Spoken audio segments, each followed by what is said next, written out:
माझं सोलापूर न्यूजमध्ये आपल्या सगळ्यांचं स्वागत.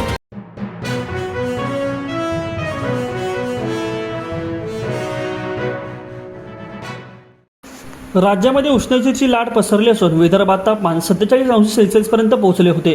तसेच विदर्भातील अकोल्यासह 4 जिल्ह्यांमध्ये तापमानाने 45 अंशाचा आकडा पार केला असून सोलापूर आणि लातूरमध्येही पारा वाढला आहे. लातूरमध्ये कालच एका वृद्धाचा उष्माघाताने मृत्यू झाल्याची घटना घडली असताना पंढरपुरातही उष्माघाताचा पहिला बळी गेल्याची माहिती समोर आली आहे. पंढरपुरातील एका 24 वर्षीय तरुणाचा उष्माघाताने मृत्यू झाला असा दावा कुटुंबियांकडून करण्यात आला. पंढरपूरमधील दिनेश प्रकाश देशमुख वय वर्ष 24 हा तरुण उन्हातून घरी आल्यानंतर आजारी पडला. घरी दुपारी 3:30-4 वाजता त्याला अस्वस्थ वाटू लागले आणि त्यातच त्याचा प्राण गेल्याची प्राथमिक माहिती घडली. मृत दिनेश देशमुख राहत असलेले घर हे पूर्ण प्रत्येकाचे असून यातच दुपारच्या उन्हात त्रास झाल्याने त्याचा मृत्यू झाल्याचा दावा कुटुंबियांकडून करण्यात आला.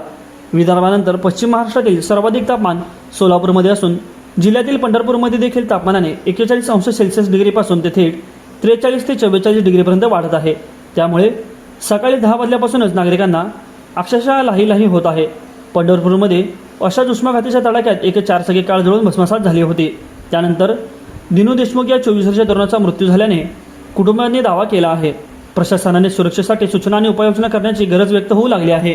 माझं सोलापूर न्यूज या यूट्यूब चॅनलला सबस्क्राईब करा आणि बेल आयकॉन प्रेस करायला विसरू नका.